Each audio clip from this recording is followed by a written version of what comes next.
So hello guys, welcome to another new video. Welcome to Talk with Shoham. তো firstly আজকে কিন্তু আমাদের the captain the legend of Indian football national team Sunil Chhetri সে কিন্তু retirement ঘোষণা করে দিয়েছে যে আহ, সে কিন্তু কলকাতায় যে ম্যাচটা রয়েছে মানে ইন্ডিয়া যে ওয়ার্ল্ড কাপ কোয়ালিফায়ার্সটা খেলবে তারপরে কিন্তু সে রিটায়ারমেন্ট নিয়ে নেবে এবং সেটাই কিন্তু তার লাস্ট ম্যাচ হতে চলেছে।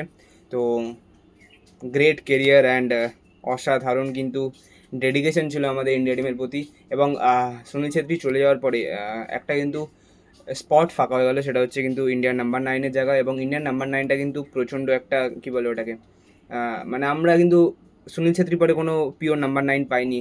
হতে পারে সে এসছে 1 বছর 2 বছর দারুণ খেলেছে, তারপরে কিন্তু সে হারিয়ে গেছে। ওকে, তো আমাদেরকে কিন্তু এবার একটাই কাজ, মানে যে সমস্ত কোচরা রয়েছে, সে ইন্ডিয়ান সুপার লিগে হোক, আই লিগে হোক, তাছাড়া ইন্ডিয়ান ন্যাশনাল টিমের যে কোচ রয়েছে ইগোস্টি ম্যাচ, তারও উচিত যে একটা প্রলিফিক নাম্বার নাইনকে কিন্তু খুঁজে আনা এবং সেট করা। বিকজ সে কিন্তু ভবিষ্যৎ হতে চলেছে আমাদের ইন্ডিয়া টিমের। Okay, and after Sunil Chhetri, Ishan Pandita is a very good striker, but কিছু কিছু কিছু ডিসিশনের জন্য কেরালা ব্লাস্টারে যাওয়ার পরে সে ম্যাচ টাইম, গেম টাইম না পাওয়ার জন্য কোথাও হারিয়ে গেল। তাছাড়া মনবীরকে as a number nine use করা হচ্ছে। তো আমার কথা হচ্ছে একটা, যে একদম পারফেক্ট কিন্তু একটা নাম্বার নাইন খোঁজা উচিত। এবং ভবিষ্যতের জন্য কিন্তু আমাদের ডেভিড কিন্তু প্রস্তুত রয়েছে। তাছাড়া কিন্তু লাল বিয়াঙ্কা এদের মতো কিন্তু ট্যালেন্টগুলোকে কিন্তু আমরা যদি কাজে লাগাতে পারি তাহলে কিন্তু প্রচণ্ড ভালো হয়। ওকে, এবং নাম্বার নাইনটা যদি আমাদের ঠিক হয়ে যায়, আমাদের দেখো উইংয়ে কিন্তু আমাদের কোনো প্রবলেম নেই। সিরিয়াসলি বলতে ইন্ডিয়া টিমের উইংয়ে কিন্তু কোনো সমস্যা নেই। ওখানে উইংয়ের দারুণ দারুণ প্লেয়ার আছে, লিস্টন, মানবীর, তাছাড়া কিন্তু সাহাল আব্দুল সামাদ, তাছাড়া কিন্তু আমাদের নানা রকমের নন্দা রয়েছে, মাহেশ রয়েছে, এই ধরনের প্লেয়াররা কিন্তু রয়েছে। সো উইংয়ের প্লেয়ারের কোনো অভাব নেই। ওকে, বিক্রম প্রতাপ সিং, এবার ওটা যে ছানতে রয়েছে, তো উইংয়ের কোনো প্রবলেম নেই। বাট যে নাম্বার নাইনের অভাব সেটা কিন্তু রয়েছে, এবং সেটা যদি ঠিক হয়ে যায় তাহলে কিন্তু ইন্ডিয়া টিম আরও বেটার করবে বলে আমার ধারণা। এবং যে আপকামিং ম্যাচটা রয়েছে সেখানে কিন্তু অনেক ইয়ং প্লেয়ারদের সুযোগ দেওয়া হচ্ছে বলে শোনা যাচ্ছে। সো দেখা যাক যে লাস্ট স্কোয়াডটা বেরোবে সেখানে কতজন ইয়ং প্লেয়ার থাকে। ওকে, এবার আসবো হচ্ছে কিছু আপডেটের কথা। এবার আপডেটের কথা বলতে আসলে ফার্স্টে ইস্টবেঙ্গলের আপডেটে আসি। ওকে, ইস্টবেঙ্গলের আপডেটে হচ্ছে ইস্টবেঙ্গল কিন্তু কিছু ডোমেস্টিক প্লেয়ারকে সাইন করাবে বলে ঠিক করেছে। এবং একটা ডিল যেটা কিন্তু ইস্টবেঙ্গলের সমর্থকরা ভেবেছিল যে নিন্থে মিথে ডিলটা কিন্তু ইস্টবেঙ্গলে তো ক্র্যাক করতে পারে, কিন্তু খোঁজ পাওয়া গেছে বা এটাই খবর আসছে যে নিন্থেমিতে কিন্তু একটা ডিল সাইন করেছে পাঞ্জাব এফসির সাথে। এবং তুমি যদি দেখো পাঞ্জাব এফসি কিন্তু অসাধারণ টিম বিল্ড করছে এবার। ওকে, মানে চুপি চুপিতে কিন্তু মানে একটা বিনীত রায়কে সাইন করানো কিন্তু is not a bad matter. Okay, দারুণ একটা সাইনিং বলবো আমি। ওকে, বিনীত রায়কে যদি প্লেইং টাইম দেওয়া হয়, বিনীত রায় দারুণ খেলবে। এবং তারপরে হচ্ছে নিন্থেমিতের মতো একটা স্পিডি, একটা ইয়ঙ্গার প্লেয়ার, যে কিন্তু একটা উইং থেকে একদম মানে দারুণভাবে কিন্তু অপারেট করতে পারে, সেই রকম প্লেয়ারকে কিন্তু পাঞ্জাব সাইন করেছে, অসাধারণ।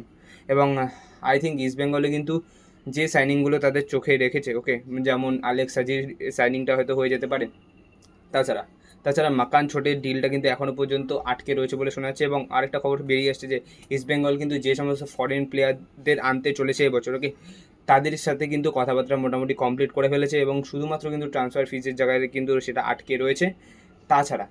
তাছাড়া কিন্তু খবর হচ্ছে যে মানে মাধি তালাল কিন্তু ইস্ট বেঙ্গলে আসছেই, এটা কিন্তু একদম শিওর খবর। ওকে, অনেকেরই কিন্তু এটা মনের মধ্যে কোশ্চেন যে মাধি দালাল কি আসছে না, মাধি দালালকে নিয়ে এত কথা হচ্ছে না এখন ট্রান্সফার মার্কেটে, বাট মাধি দালালের ডিলটা কিন্তু ইস্ট বেঙ্গল ক্র্যাক করে ফেলেছে। ঠিক আছে, তো এই হচ্ছে মোটামুটি ইয়ে। আর ডোমেস্টিক প্লেয়ারের কথা বলতে গেলে ইস্ট বেঙ্গল কিন্তু কিছু ডোমেস্টিক প্লেয়ার সাইন করাবে বলে শোনা যাচ্ছে। যতদূর শোনা যাচ্ছে দুটো কিন্তু হচ্ছে লোন ডিল হবে। একটা হয়তো একটা লোন ডিল, দুটো ফ্রি প্লেয়ার, এবং দুটো ট্রান্সফার ফিজের কথা চলছে। এবং কিছু মানে ক্লাব, মানে ফ্র্যাঞ্চাইজের কিছু মানে কর্তারা তারা বলেছে যে আপুইয়ার ডিলটাকে নিয়ে অনেকে অনেক কথা বলেছে, বাট একটা কথা বলে রাখি, আপুইয়ার ডিল কিন্তু এখন 50-50 জায়গায় রয়েছে। ওকে, 50-50 দ্যাটস মিন একটা হচ্ছে মুম্বাইতে থাকতে পারে, আর একটা হচ্ছে মোহনবাগান সুপার জায়েন্ট অথবা ইস্ট বেঙ্গলে। এরকমটা কিছু না যে মুম্বাই না খেললে মোহনবাগানই সুপার জায়েন্টে খেলছে, এরকমটা কোনো কথা নেই। ইস্ট বেঙ্গলের সাপোর্টাররা হয়তো এটা শুনে একটু আশা হতে হবে, বাট এটা একজনের বলাতে কিছু হয় না, ট্রান্সফার মার্কেটে এরকমভাবে চলে না। ঠিক আছে, সব কিছু যদি টাকার জন্য হতো তাহলে অনেক কিছুই হয়ে যেত। ট্রান্সফার মার্কেটে শুধু টাকাটাই ভ্যালু ম্যাটার করে না, তাহলে ডায়মন্ডিকস এখনও পর্যন্ত ইস্ট বেঙ্গলের হয়ে সাইন করে দিত। ঠিক আছে, এটা হচ্ছে ব্যাপার। তো দেখা যাক কী হয়। ডায়মন্ডিকসের ডিল কিন্তু এখনও পর্যন্ত না হওয়ার চান্সেসটা প্রবাবলি রয়েছে। তো এই হচ্ছে ডিল, এবং দেখা যাক। মানে একটা সিডিএম তো দরকার, পরিষ্কার কথা বলতে একটা সিডিএম দরকার, যে কিনা একটু পিভট রোলটাকে অপারেট করবে, ঠিক আছে। এবং বক্স স্ট্রাইকার একটা দরকার ইস্টবেঙ্গলে। কয়েকটা সাইনিং হলে আমার ব্যক্তিগতভাবে ধারণা যে ইস্টবেঙ্গল ভালো করবে পরের সিজনে। আমি এটাতে খুব একটা মানে বিশ্বাস করি না যে খুব নামি দামি প্লেয়ার থাকলেই একটা টিম দারুণ রেজাল্ট পাবে। আমি যদি ইন্ডিয়া ছেড়ে যদি ইউরোপে যাই, পিএসজি, প্যারিস সেন্ট জার্মেন একদম মস্ত বড় উদাহরণ। প্রত্যেকবার প্রচুর টাকা খরচা করে কিন্তু একটা টিম বানায়, বাট আফটার দ্যাট রেজাল্ট তারা কিন্তু সেমিফাইনাল, কোয়ার্টার ফাইনাল থেকে বিদায় জানায় মানে চ্যাম্পিয়ন্স লিগে। তো একটা প্রপার গেম প্ল্যান হওয়া উচিত এবং প্রপার একটা মাইন্ডসেট থাকা উচিত, এবং সব কিছু মাথায় রেখে কার্লোস কোয়াদ্রা যেটা চাইছে সেটা যদি আমাদের ইস্টবেঙ্গল ম্যানেজমেন্ট দিতে পারে, আমি এখনও পর্যন্ত বিশ্বাসী যে ইস্টবেঙ্গল খুব ভালো করবে পরের সিজনে। এবং আমি এবার খুব ভালো আমার লাগছে আরও, কারণ কি ইস্টবেঙ্গল আগের বছরে মানে লাস্ট সিজনে কিছু প্লেয়ারকে রিটেন করছে। সো এটাও একটা বড় ব্যাপার, কারণ কি আমরা যবে থেকে আইএসএল খেলেছি সেখানে কিন্তু রিটেনশনের কিন্তু যে রেটটা ছিল সেটা কিন্তু কম ছিল, বাট এবার কিন্তু বেড়েছে। তো সেখান থেকে দাঁড়িয়ে কিন্তু হিজাজি মাহের তাছাড়া কিন্তু আমরা কিন্তু ক্লেটন সিলভা, সউল ক্রেসপো এইগুলো ভালো। আমি খুব একটা নেগেটিভ যাবো না, ক্লেটনকে নিয়ে অনেকের ভিন্ন মতামত রয়েছে, বাট সউল ক্রেসপো এবং হিজাজির যে রিটেনশনটা, যে এক্সটেনশনটা, সেটা কিন্তু প্রচণ্ড ভ্যালুয়েবল। ওকে, তাছাড়া মাদি তালারের মতন এখন এই যে ডিলটা আমরা ক্র্যাক করছি সেটাও প্রচণ্ডভাবে কিন্তু ইম্পর্টেন্ট। এবং একটা নাম্বার 9, একটা সিডিএম, কিছু প্লেয়ার আরও আসলে, আমি বলছি না যে আরও প্লেয়ার, আমার 5টা প্লেয়ারও দরকার নেই।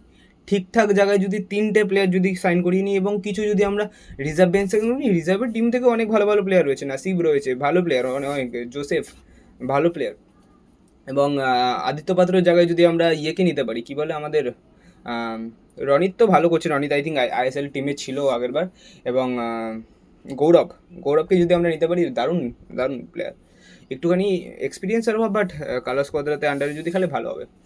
তো এই হচ্ছে মোটামুটি নিউজ, অ্যান্ড আশাবাদী যে এই সপ্তাহের মধ্যে আমরা আবার একটা হঠাৎ ভিডিও বানাবো এবং আপনাদের সামনে তুলে ধরবো যে একটা কোনো ডিল আমাদের সামনে এসছে, এবং সেটা কিন্তু আপনাদের সাথে শেয়ার করবে। এবং খুব শিগগিরই হয়তো আজকেও আসতে পারি আমরা আবার, যে আজকে কোনো হয়তো ডিল আবার হয়ে যেতে পারে। মানে আমাদের কাছে খবর আসছে এটাই যে ডিল কিন্তু মোটামুটি ডান, বাট নাম কি মানে কে সাইন হয়েছে সেটা কিন্তু এখনও পর্যন্ত আমাদের জানা হয়নি।